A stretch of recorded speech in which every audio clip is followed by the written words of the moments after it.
Hi. One Nation has voted to approve the government's JobMaker scheme. At first with JobMaker, we had concerns and raised these openly in the Senate, as we do. As senators, it's our job to get the facts straight. So Pauline met with the Treasurer and discussed the concerns we received from people about JobMaker.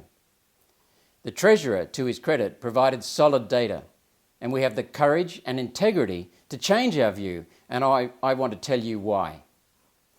Firstly, it became clear that our youth have been hit particularly hard in terms of access to jobs. After the COVID-19 workplace restrictions started, the unemployment rate for 16 to 35-year-olds is 10.5%. 10.5. And for over 35s, it's 4%. When we learned that, it disturbed us, and I'm sure it'll trouble all Australians, because we need our youth in jobs as soon as possible. They're our future. And they're also future taxpayers for decades to come, and it costs our community and economy dearly when they disengage and languish at such a critical time in their lives. Travelling around Queensland, I've had many conversations with local business leaders and citizens who highlight that when our young people are not employed, trouble follows. Drugs, crime.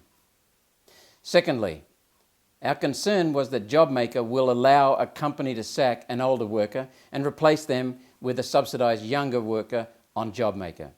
The Treasurer showed us this is not the case.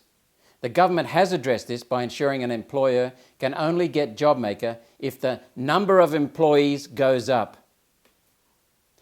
So, there is simply no point in sacking an older employee to put on a younger worker, as this will not lead to any increase in the number of employees.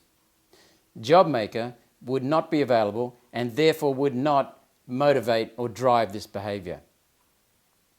Plus, there are serious penalties for such behaviour built into the legislation.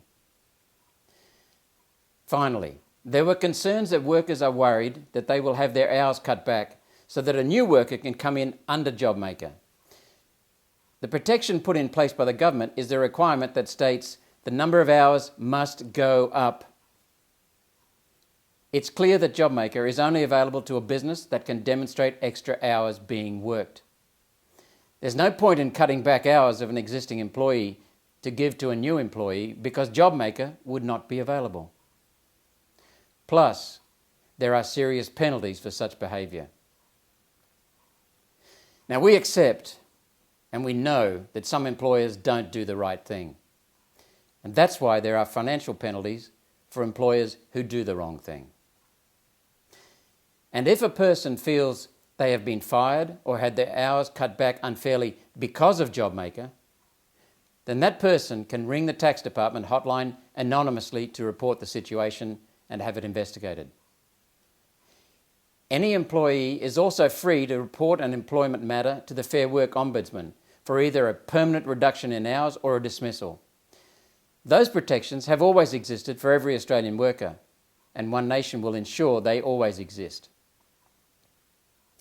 One Nation are for workers of all ages, and we believe JobMaker will tackle the task of job recovery at its most critical point for our future economic prosperity.